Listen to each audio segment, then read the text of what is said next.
Region 7 and all other in the Philippines. So, whoever school found not really at par with all those requirements in the International Maritime Organization standards, they are advised for closure. And that is why we in Ched, we're just like a mother that before isumbong sa father, ginahimay-himay mo na sa mother, gina-advise mo na ang anak, anak, pagbuotan ha, anak, pagtuman sa atong kuan ha, balaod sa pamilya, blah blah blah. Before kung masumbong kang tatay niya, papa niya mo like that. We did it because, it's hard because according to some schools that they are really badly hit with our panikbasa chat, are you blaming us? We're existing for how many years already? But sometimes I do answer them. Yes, of course, your existence cannot be questioned, but the quality education you're delivering to the community is not at part of the international maritime services. So, whether you like it or not, tigbason mo sa CHED. So, gobyerno siya, ma-private. So, first na tigbasan na mo, gobyerno. Because we do have let the private itchy eyes see how sincere we are in CHED, because that's always the complaint of the private itchy eyes that nga naman ang taga-gobyerno ng mga colleges, universities, o man makita sa CHED niya, non-compliant man gani. So that is why walang patawad, wala na mo gituyo, una sila ang nahula. Okay, So there were, but I'd like to share with you my experience when I've been a GRO of these foreign assessors. Ginapilpil ang akong kamot because we will feel mulaban ta sa atong kapinoy because in the KUP, because in maritime industry or in maritime education, ang pag-inspection niya, there are 3 areas ginatanaw: KUP, knowledge, understanding, and proficiency. Okay. 15 students ina-observe sa international assessor. We started with the key, with the knowledge. Check ang lahat 15 students. We go to the next U, the understanding. Very good, perfect ang 15. We go to the proficiency, letter P. There you are. There were 5 were having the shaking hands. I-apat na po ang shaking hands sa 5. Kaya gikutan na ko aron di makitaan sa foreigner. I-apil o pilpil ang akong kamot. No, Mr. Chan. Why are you prompting the shaking hands of the students who are now in the proficiency examination? You should not do that. So, nauwaw ko kay, ano man itong feeling, ba't atong malabanan ng atong kakuan, di ba? So, perfectionist, so walang patawad, pati ang chin gipil-pil na. So, I really like it. I really like it. Because, there are some schools, magpadino-padino, ay, amiguho na to ng supervisor siya, amiguho na to ng director siya, amiguho na to ng chairman siya, aron mo pasar, aron approve without thinking. Now, the international assessor, no, apil kag pil-pil na taga-check. Sorry for you. Follow-up question lang, sir. Aside sa maritime services or schools, unsa pa man nga mga Actually, nagsunod ang nursing. sunod, sir? Nursing ako because na-determine nila kinsa pinakadaghan graduates na tuwa sa abroad nga nagkalat dito mo na giuna nila. Nagkalat. Mo na siya. Mo follow na ang uban mga businesses and all others. Giuna lang na nila kung pinakadaghan dito sa abroad nga nalabaw ang Pinoy. So, aside siguro sir sa kanang concern ninyo nga na yung mga schools na kanang murag lain na kanang tinakdan sa chat, nagtapos sa mga kuha ninyo. Kung saan ka ng mga lain pang concern ninyo na natanaw, labi na sa pag-implementar for and preparation for the assignment? The other factor, and also in which we really felt sad also, is the effect of the K-12, that there will be no enrollment in 2016. So that is what we so-call the employee side or the faculty side. So, yun ang pinaka nga problema, because how does small school really survive if there will be no enrollment during the year and no more teaching load of the teachers?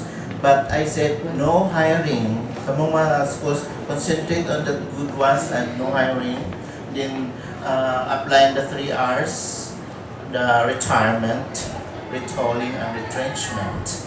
But there was already one big school nga, medyo nagkakupot because of that application. But anyway, I said, reality bites. Reality bites because no turning back. No turning back because this is already what we are facing, very, very big challenge we do have. Yan ang pinaka-problema because majority of the schools, yan ang problema nila on how nadili makolban o kaldero. But we check Dolly, check Testa, Dolly, and then we have the what we call joint agreement. In that preparation or intervention for those schools affected with the K-12 implementation, the displacement of the employees and the faculty. So another, we do have some other interventions that there are teachers na dili na mo pwede kolban ng kaldero because dugay na kaayo and then blah blah blah blah because according to the leper blah blah blah na.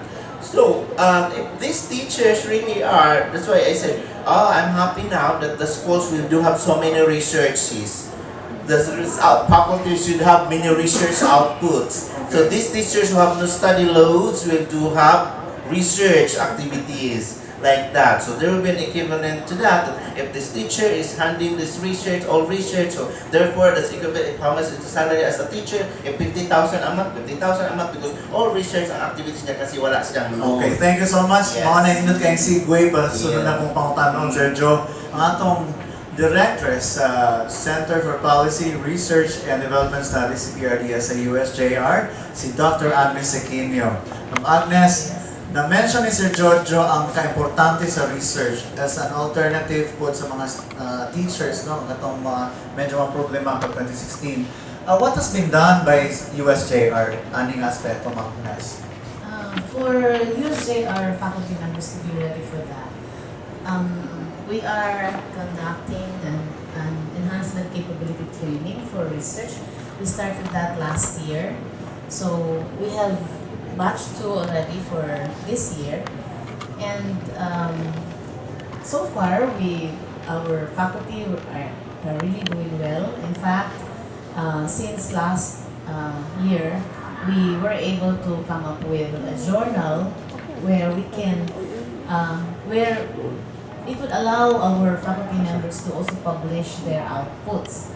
No, so out of 188 faculty members, full-time faculty members from the university, we now have 62 who are actively involved in research.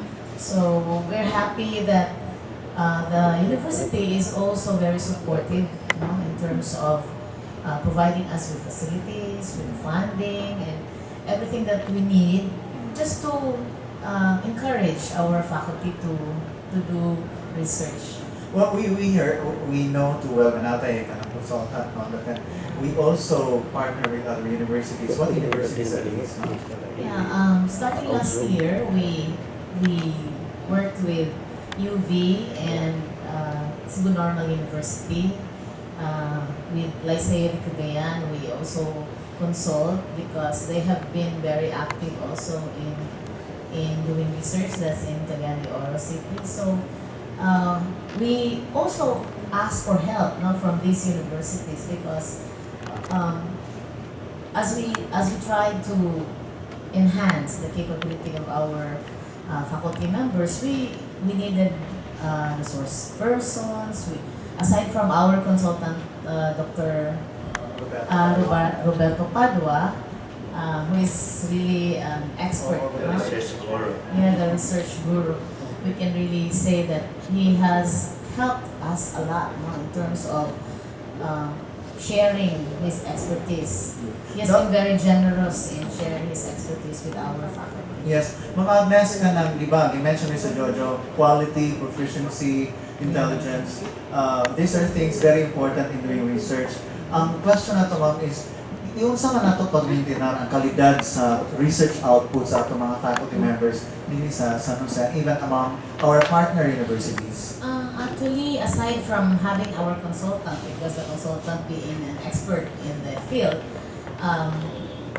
he looks into the outputs of the faculty. At the same time, before the outputs are published, they are peer reviewed. So we were able to have linkages with other universities from outside the country to look into our the outputs of the faculty. So before we publish the articles in the journal, we send it for peer review. So we have two international peer reviewers from the field where the faculty comes from.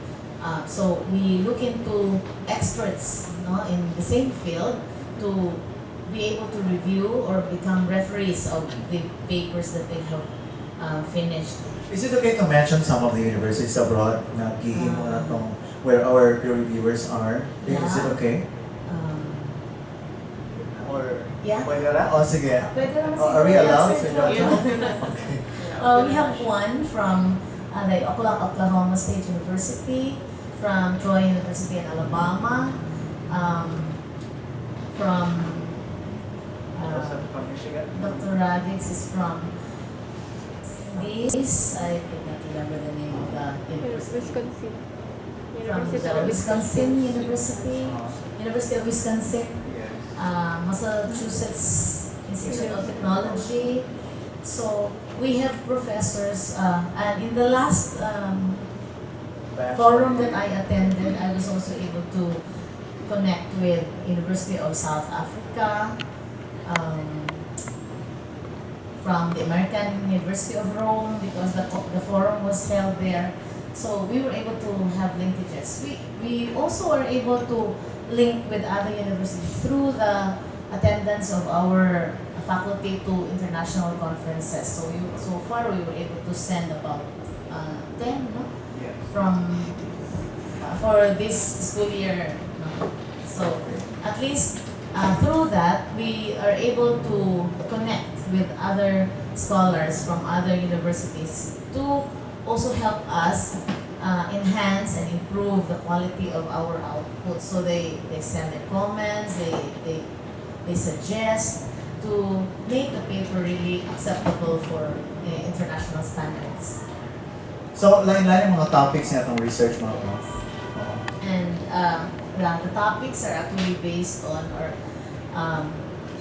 are based on the Expertise or field. the field of expertise of the faculty. At the same time, when they choose topics, they also base it on the National National Higher Education Research Agenda, which was also mentioned by Dr. Roquillo a while ago, on public elevation, on climate change, economic development. And in relation to that, we have a journal, and then how is that monitored by CHED? Do they monitor? Yes, we have submitted our journals to CHED. It has been accredited category A. The first we were accredited category B, and it was upgraded last year. February. It was in February. What was it? Kung sa February? ipasabot na Sir Jojo, Oo. if you have category B, Category A, A. kung saan na siya? Very good question so that the public should get. When you talk about category A-1, In the journal, journal. research journal. Most of those publications were in the ISI, Institute of Scientific Information. Most of the authors of the articles were being there in the ISI, and that is category A-1. And this is something international. International actually. And then when you talk about category A-2, so from your grade of 85 or 85 or up, so that's category A-2. Because baga ang A-1 is perfectionist 100% dapat. From 85 ang range niya. Makatungtong ka sa 85 na rating, A-2 ka. And then ang category B is below 85. Yeah, because before we have category C. When those started with the GAS, Journal Accreditation Services of CHED, the accreditation of this research journal, we do have C, category C. Category C, tawag to na mo developing research. Then category B, nag-develop na siya to the 85 upper. And then category A, 95. But now, because of the ISI that we should run with the international, that because of internationalization, binabago na mo ang range, the rating na nag-itaktak na mo ang C. We should start only B. So, mana siya. So, mo-upgrade ka ito A-2 and then A-1. So, So that's precisely how internationalization na ang A-1. So we'll be climbing to the A-1 para magawas na. So those authors will have to do their effort to na malalabas na ang mga artikulong sa nila dito sa ISI. How can a university sustain the quality of that journal? Actually, we can talk about sustainability. So you do have invites, so always for the reviewing, single-blinded, double-blinded, and all other.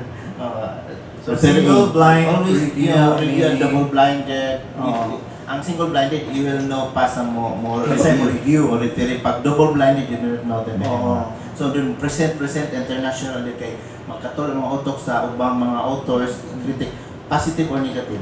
I-appreciate nila or i-criticize ang imong artikulo, the best, kay nagkatulad ng utok. Why is it that this Karajin, ano, made us like this as a perfume? And here in our country, is not. We want to invite the author of these. So how it was done, like that, daghan magkatulad ang utok sa mga author. So now, manong ka dito, hantod, ma-appreciate na internationally ang imong artikulo. And that's the best. Because when you talk about publication, it's not publish and perish. Publish, referate, reviewed, blah blah blah, and all other things. You climb into that. So that's precisely. Kaya uban, at publish naman ko, lagi. How sustainable is your publication? Is that thorough? Are you inviting more experts? That's why our approach now in CHED, we do encourage multidisciplinary. I-connect nimo ang one discipline to another discipline. Like for example, education. How can you connect to the IT? So therefore, you do have a research on the convergence of education pedagogy with the use of the assistive technology or the blended and learning, blah blah blah.